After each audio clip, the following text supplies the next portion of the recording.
오늘 우리가 읽은 이 본문 말씀을 통해 그런 것을 생각할 수 있을 것 같습니다. 이 참된 지도자란 과연 어떤 지도자일까 하는 겁니다. 혹 기억을 하실지 모르겠지만 지난 주일 생각한 말씀을 통해서는 이 하나님의 나라는 과연 어떤 곳인가 하는 것을 생각하지 않았습니까? 믿음으로 하나 된 공동체로서 성령이 하나 되게 하신 것을 힘써 지켜가야 함에도 불구하고 이 분열하는 모습을 통해 이 교회 공동체가 과연 어떤 공동체인지를 생각하게 되었던 것입니다. 오늘 말씀을 통해서는 이 참된 지도자란 어떤 지도자일까를 생각하게 된다는 것인데요.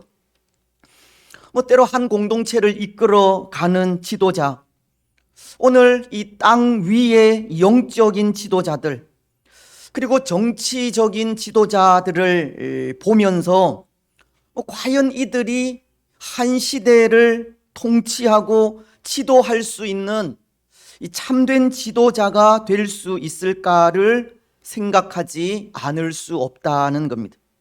오늘 말씀은 이스라엘의 사사들을 열거하면서 그들이 지도자로서 이스라엘을 위해 살다 간 삶을 보여주고 있기 때문입니다.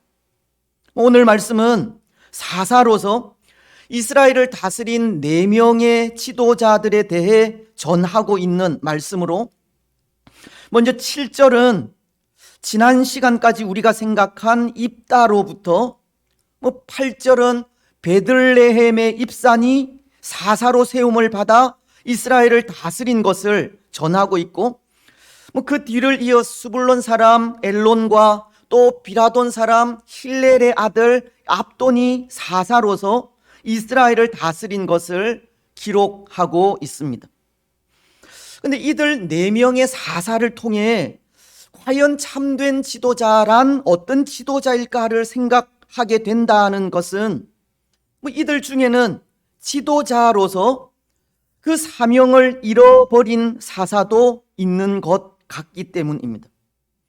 이들은 하나님이 세우신 사사로서 그들에게 맡기신 이스라엘을 바르게 다스리지 못하기도 하고, 또 이들은 하나님께서 세우신 지도자들이지만 그 시대 사람들과도 같이 자기 생각에 옳은 대로 행하는 세상의 여느 지도자들과도 이 같은 모습을 보이고도 있기 때문입니다. 사실 이스라엘에게 이 참된 지도자를 생각한다면 그는 하나님께서 세우신 다윗을 생각하게 되지 않습니까? 사도행전은 다윗에 대해 하나님의 평가를 이렇게 하고 있기 때문입니다. 13장 22절은 패하시고 다윗을 왕으로 세우시고 증언하여 이르시되 내가 이새의 아들 다윗을 만나니 내 마음에 맞는 사람이라 내 뜻을 다 이루리라 하시더니, 하나님은 다윗에 대해 내 마음에 맞는 사람이라고 하셨습니다. 그리고 내 뜻을 다 이루리라고 하신 것인데요, 다윗은 그 말씀 그대로 왕으로서 하나님의 뜻을 이루게 되었고, 그 이후 하나님은 다윗과도 같은 왕을 보내시겠다고 하면서 이 이스라엘에게 참된 왕에 대한 소망을 가지게 하신 겁니다. 시편은 2편 6절을 통해 이렇게 말씀하시기 때문입니다. 내가 나의 왕을 내 거룩한 산 시온에 세웠다 하시리로다. 하나님은 다윗을 통해 세우실 이 참된 왕을 약속하신 겁니다. 그래서 그 왕에 대해 이사야 선지자는 이렇게 예언하고 있었습니다. 이사야서 9장 6절로 7절을 통해서입니다. 이는 한 아기가 우리에게 낳고 한 아들을 우리에게 주신 바 되었는데 그의 어깨에는 정사를 메었고 그 이름은 기묘자라 모사라 전능하신 하나님이라 영존하시는 아버지라 평강의 왕이라 할 것임이라.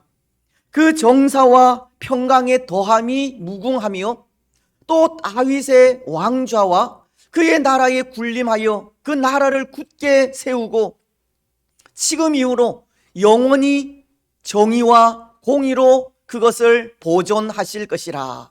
만군의 여호와의 열심히 이를 이루시리라.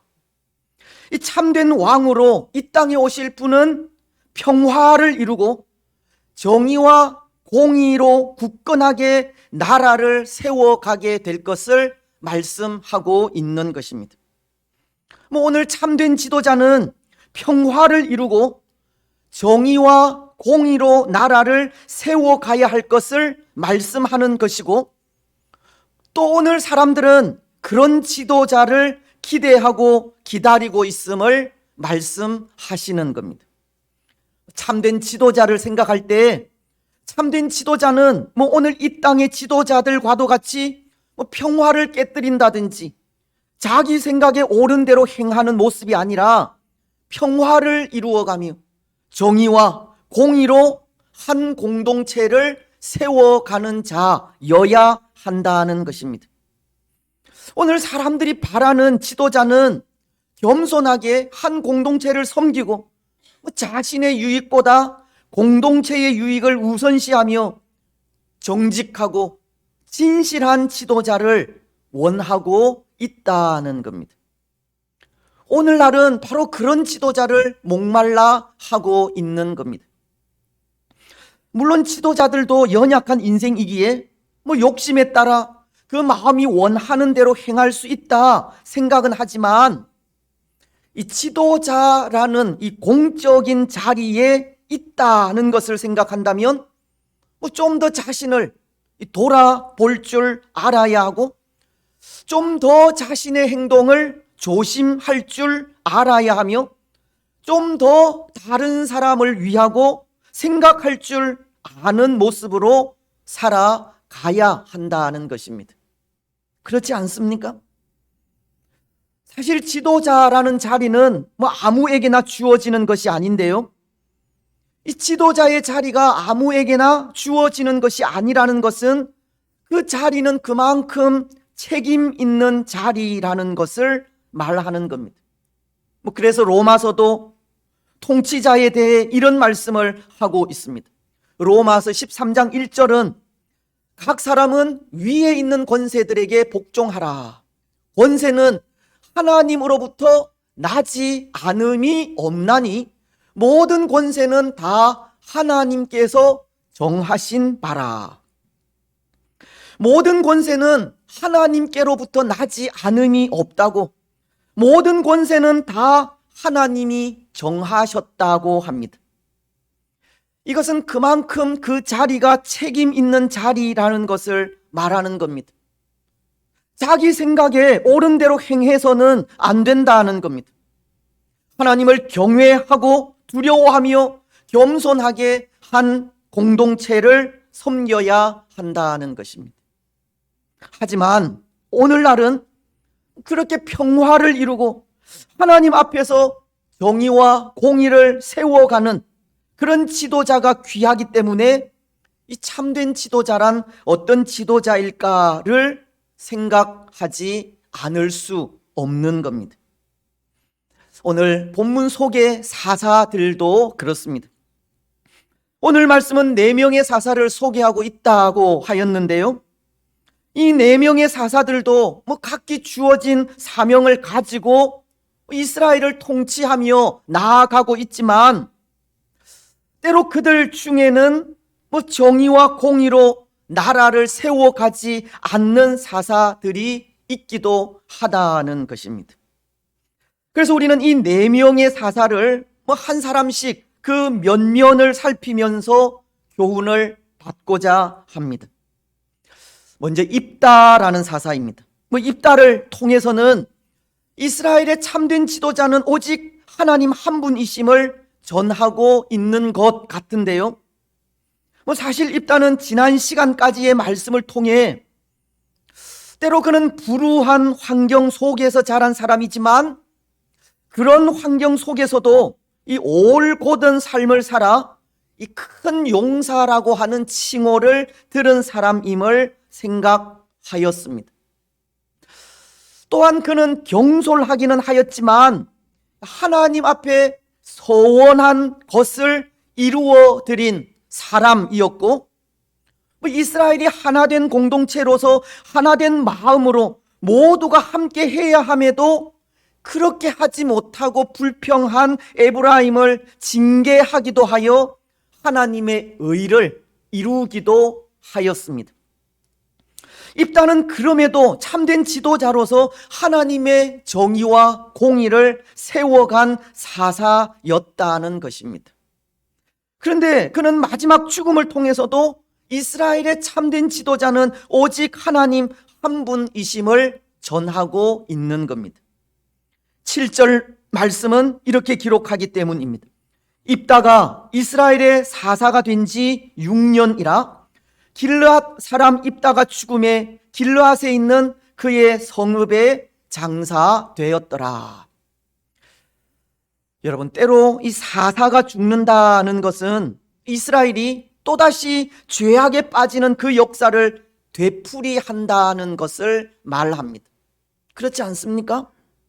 사사시대 이스라엘의 역사가 이스라엘이 범죄하면 하나님은 징계하시고, 하나님의 징계에 이스라엘이 회개하면 사사를 보내어 구원하시는 죄와 징계와 회개와 구원의 역사가 이 반복되는 것이듯, 하나님께서 구원자로 보내신 사사가 죽는다는 것은 이스라엘이 또다시 이 죄악에 빠지는 그 역사를 되풀이한다는 것을 말하고 있다는 것입니다. 하지만 이 사사가 죽는 그 죽음이 분명히 가르치는 것도 있는데요, 그것은 하나님께서 세우신 사사가 이스라엘을 다스리던 때이든 죽어 없는 때이든 이스라엘에는 변함없이 이스라엘의 영원한 사사인 하나님이 그들 이스라엘을 다스리고 있다고 하는 사실입니다. 비록 하나님의 대리자로서 사사였던 사람이 죽고 그 죽음으로 이스라엘은 또다시 죄를 되풀이하게 되지만, 그럼에도 변하지 않는 것은 이 참된 왕이신 하나님이 이스라엘을 다스리신다는 겁니다. 사사가 통치할 때에도 하나님은 이스라엘의 왕이시고, 사사가 죽어 통치하지 못할 때에도 하나님은 변함없이 이스라엘의 왕이시라는 겁니다. 오늘 입다의 죽음은 그것을 가르치고 있는 겁니다. 특히 입다는 다른 사사들과는 달리 죽어서 장사된 것을 정확히 밝히고 있지 않는데요, 이것은 자신이 이스라엘의 참된 지도자가 아니라 하나님이 이스라엘의 참된 지도자로서 이스라엘을 다스린다고 하는 그 분명한 사실을 가르쳐 주고 있는 겁니다. 이스라엘을 다스리시는 분은 하나님 한 분이심을 더욱 분명히 증거해 주고 있는 모습이라는 겁니다. 그렇습니다. 그런데 여러분, 오늘 이것이 우리에게 전하는 것이 있습니다. 사사가 살아 이스라엘을 통치할 때든 죽어 이스라엘을 통치하지 못할 때든 변함없이 하나님이 이스라엘의 왕이시라는 것이 우리에게 전하는 것이 있다는 겁니다. 오늘 이 시대가 하나님을 믿고 그 앞에서 두렵고 떨림으로 살아가든, 아니면 하나님을 믿지 않고 자기 생각에 옳은 대로 살아가든, 그것에 상관없이 하나님은 이 땅의 주인이시고 통치자이시며 왕이라는 사실입니다. 사람들이 하나님을 믿든 믿지 않든 하나님은 세상의 왕이시요 주인이시며 통치자이신 겁니다. 오늘 우리나 이 땅의 지도자들이 그것을 알지 못하면 이 참된 지도자로서의 자질이 없는 겁니다. 왜냐하면 한 공동체를 다스리는 참된 지혜는 이 땅의 주인이시고 통치자이시며 왕이신 하나님에게서 나오는 것이기 때문입니다. 솔로몬은 잠언서 8장 13절로 16절을 통해 이렇게 말씀하십니다. 여호와를 경외하는 것은 악을 미워하는 것이라. 나는 교만과 거만과 악한 행실과 패역한 입을 미워하느니라. 내게는 계략과 참 지식이 있으며 나는 명철이라. 내게 능력이 있으므로 나로 말미암아 왕들이 치리하며 방백들이 공의를 세우며 나로 말미암아 재상과 존귀한 자 곧 모든 의로운 재판관들이 다스리느니라.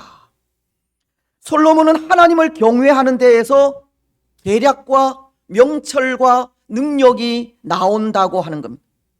그리고는 그 지혜를 통해서 올바른 통치를 한다고 하고 있습니다. 그렇습니다. 사랑하는 여러분, 한 공동체를 다스리는 지혜는 하나님께로부터 나옵니다. 하나님이 이 땅의 주인이시고 통치자이시며 왕이심을 고백하며 나아갈 때 참된 지혜가 주어집니다.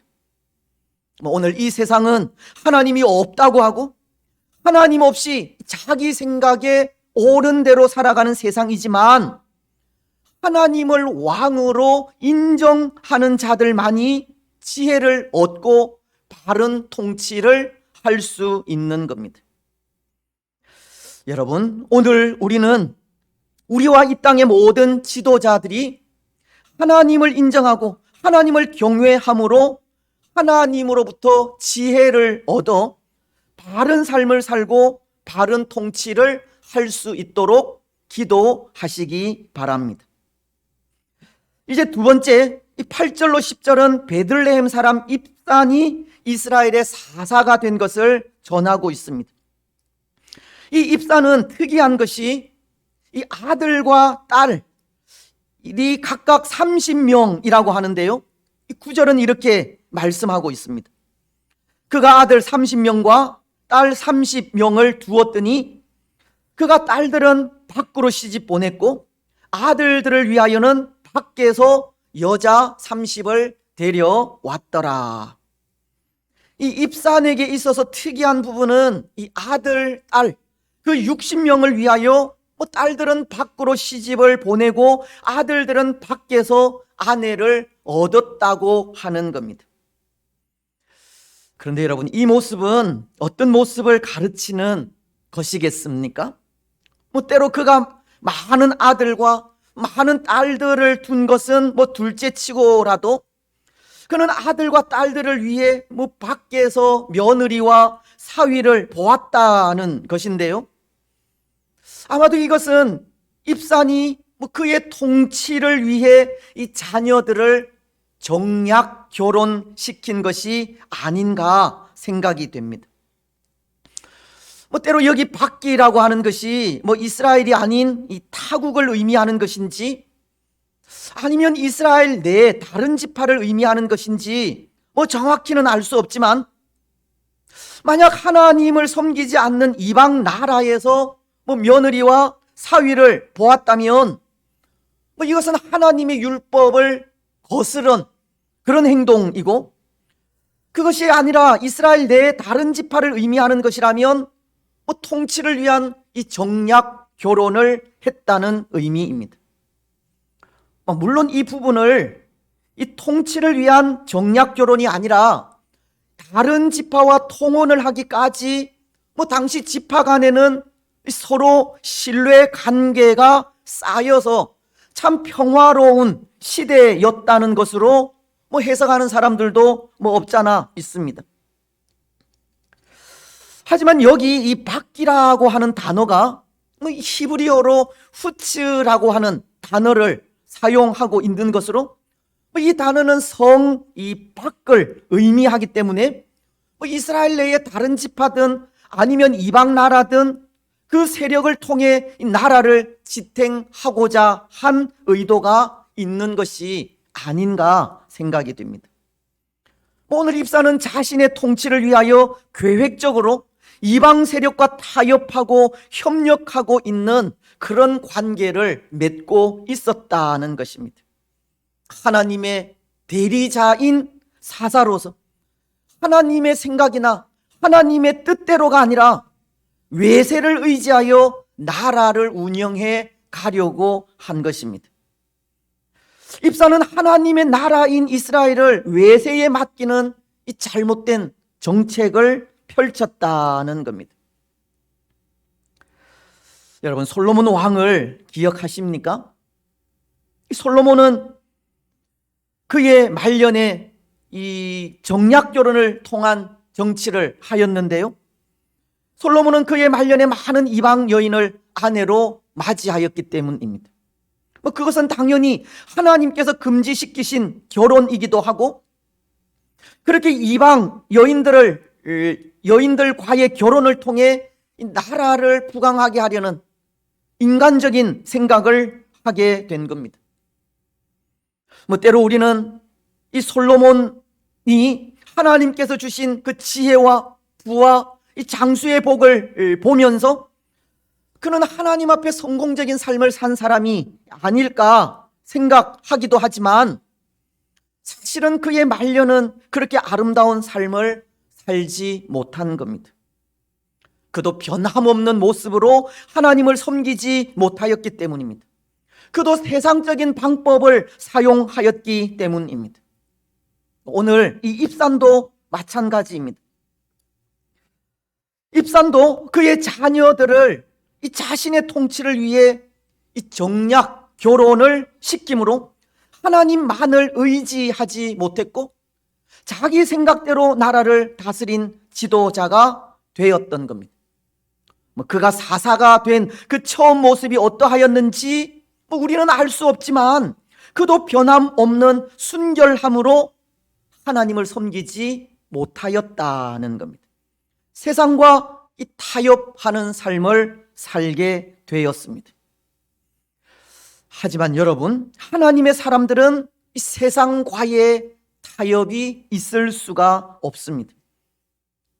나의 유익을 위하여 이 세상과 이 거래해서는 안 되고, 공동체를 위한다는 이유로 세상과 적당히 관계하며 살아서도 안 됩니다. 처음 가진 신앙의 모습 그대로를 변함없이 고이 간직하는 신앙의 순결함을 유지해 가야 합니다. 여러분, 오늘 우리는 어떠합니까? 우리는 우리 신앙의 그 처음 모습을 변함없이 간직하고 있습니까? 신앙의 순결함을 변함없이 유지해 가고 있습니까? 혹 신앙의 삶을 살아가면서 적당하게 타협하면서 살아가고 있지는 않습니까? 나의 유익을 위하여 누군가를 이용하고 있지는 않습니까? 물론 세상적으로 이 정치라는 것은 권모술수라고 하지만, 이 목적을 위한 잘못된 연합은 그 자체가 망하는 길이 되는 것입니다. 오늘 우리는 나의 유익을 위하여 이 세상과 거래하지 마시기 바랍니다. 공동체를 위한다는 이유로 이 세상과의 이 적당한 관계를 유지하지도 마시기 바랍니다. 우리 신앙의 처음 모습 그대로를 변함없이 간직해 가시기 바랍니다. 그래서 우리 신앙의 순결을 잘 지켜 가시기 바랍니다. 이제 또 한 사사는 이 스불론 사람 엘론인데요, 엘론에 대해서는 성경에 별다른 기사가 없습니다. 그가 사사가 되어 이스라엘을 다스린 횟수와 주거 장사된 것만을 기록하고 있기 때문입니다. 11절과 12절은 이렇게 말씀하지 않습니까? 그 뒤를 이어 스불론 사람 엘론이 이스라엘의 사사가 되어 10년 동안 이스라엘을 다스렸더라. 스불론 사람 엘론이 죽음에 스불론 땅 아얄론에 장사되었더라. 그는 10년 동안 이스라엘을 다스렸고 그리고 죽어 장사되었습니다. 그에 대한 별다른 기사를 기록하고 있지 않다는 겁니다. 그의 사역이 어떠했는지 알 수가 없습니다. 하지만 이런 부분을 통해서도 깨닫게 되는 것이 있다 생각하는데요, 묵상을 통해서입니다. 엘론이 살다 간 그 시대를 긍정적이든 부정적이든 묵상을 통해 교훈을 얻을 수 있다는 겁니다. 저는 이 엘론이 살다 간 그 시대를 좀 긍정적으로 묵상을 하려고 하는데요, 그것은 다른 것이 아니라 이 성경엔 엘론에 대해 특별한 기사는 없어도 이 시대에도 하나님의 은혜는 임하여 있었다는 것입니다. 성경이 왜 이 엘론이 활동한 그 사역의 내용을 기록하지 않았는지 알 수는 없지만, 그래서 이 엘론이 어떤 사역을 했는지 알지는 못하지만, 그럼에도 분명히 알 수 있는 것은 엘론이 통치하던 이 시대에도 하나님의 은혜는 변함없이 주어졌다고 하는 겁니다. 때로 사사들의 죽음이 그들이 활동한 시대나 죽어 없는 시대나 동일하게 하나님이 이스라엘의 왕으로 이스라엘을 다스린 것을 가르치는 것이라 하였듯이, 한 사사에 대해서 아무런 기록을 하지 않아도 그 가운데도 하나님의 은혜는 변함없이 이스라엘을 향해 임하여 있었다는 것입니다. 여러분, 그렇지 않습니까? 한 사사에 대한 기사가 없다고 그 시대에 하나님의 은혜가 주어지지 않은 것은 아니지 않습니까? 하나님이 다스리시는 나라는 그 시대가 어느 시대이든 항상 그 은혜는 열려져 있기 때문입니다. 로마서는 5장 21절을 통해 이렇게 말씀하십니다. 율법이 들어온 것은 범죄를 더하게 하려 함이라. 그러나 죄가 더한 곳에 은혜가 더욱 넘쳤나니. 죄가 더한 곳에 은혜가 더욱 넘쳤다라고, 죄가 있는 곳에도 하나님의 은혜는 임하여 있듯이 하나님의 나라는 시대가 어떠하든 상황이 어떠하든 한 사사에 대한 기사가 있든 기사가 없든 그것과는 상관없이 항상 하나님의 은혜가 임하여 있는 것입니다. 그렇습니다. 사랑하는 여러분, 오늘 이 시대도 마찬가지입니다. 어쩌면 오늘 이 시대는 엘론이라는 사사가 그가 활동한 기사에 대해서 성경이 기록하고 있지 않듯이 오늘날도 그렇게 하나님의 책에 쓰일 기사가 없는 시대가 아닌지 모른다는 생각이 들기도 한데요.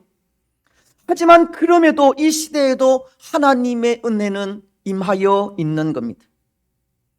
그래서 그것을 깨닫는 일 또한 참 중요한 일이 아닌가 생각이 됩니다. 왜냐하면 하나님의 은혜가 사라진 듯 보이는 시대에 하나님의 은혜를 간구하며 나아감이 형통함을 얻는 길이기 때문입니다.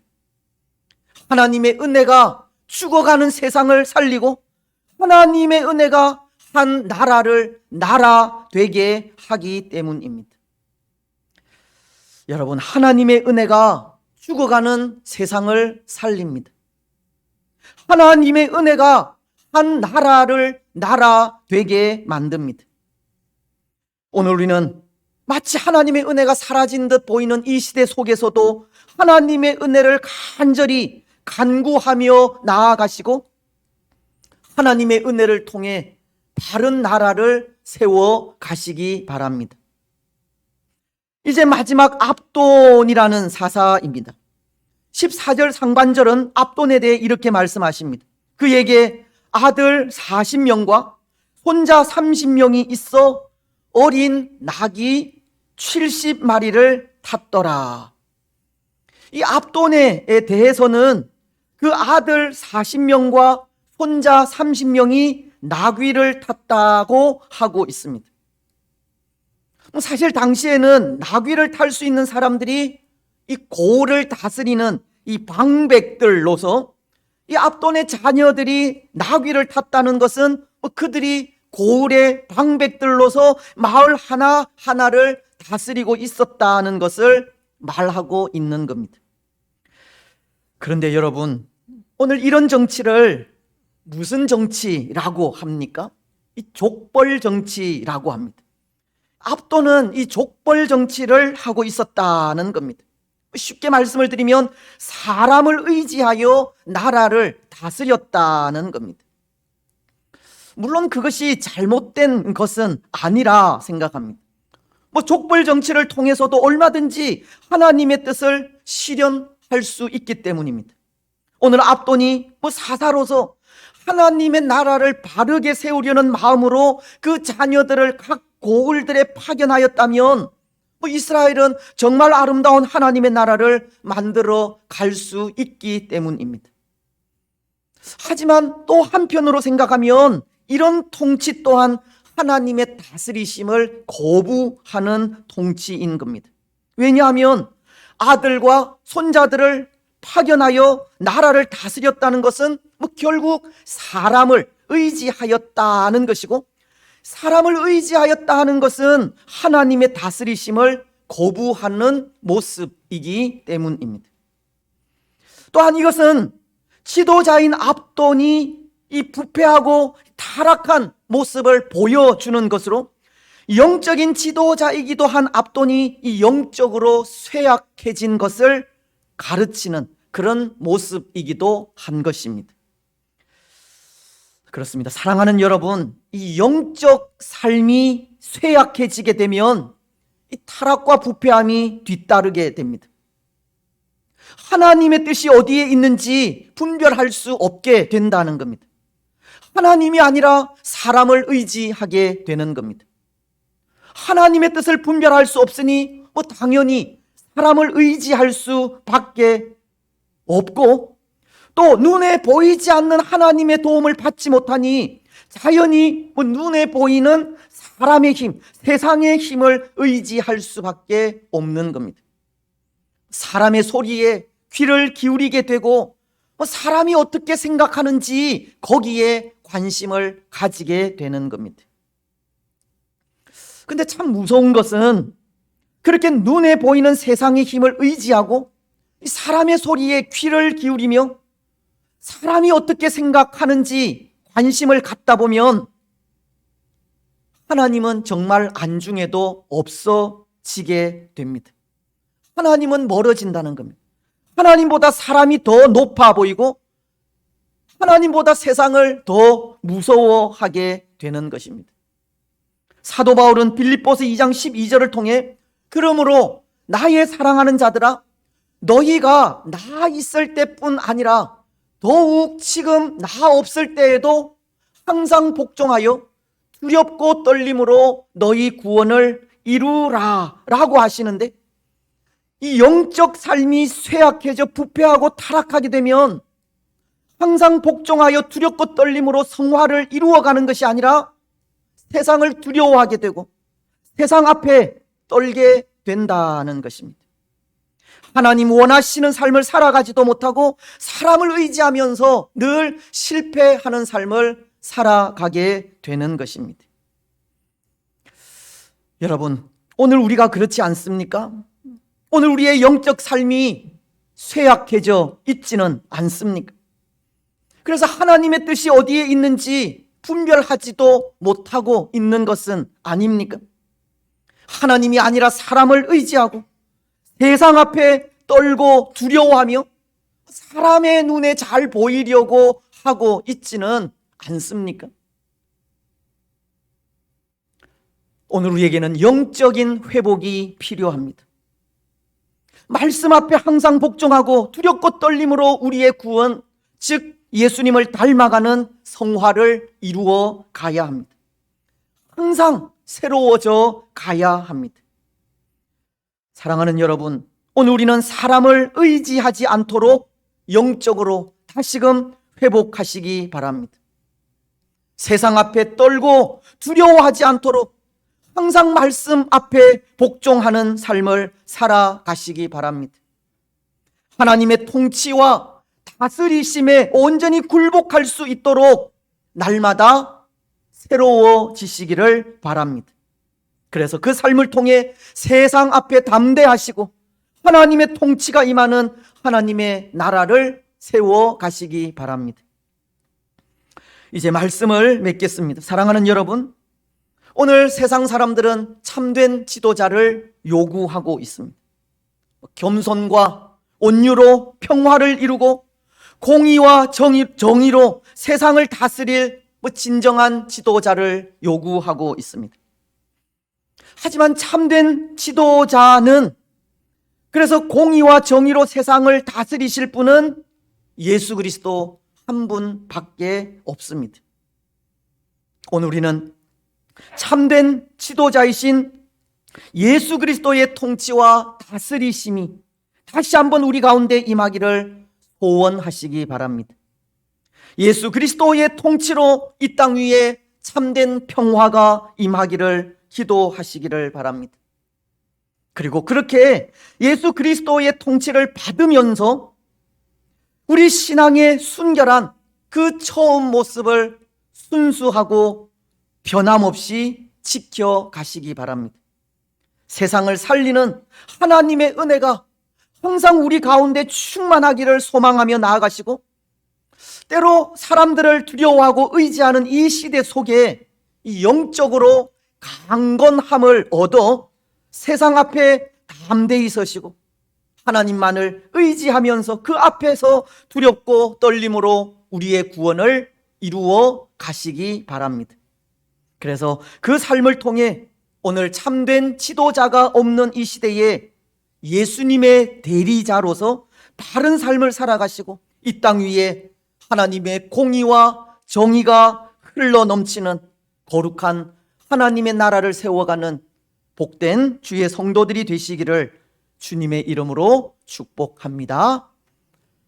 아멘.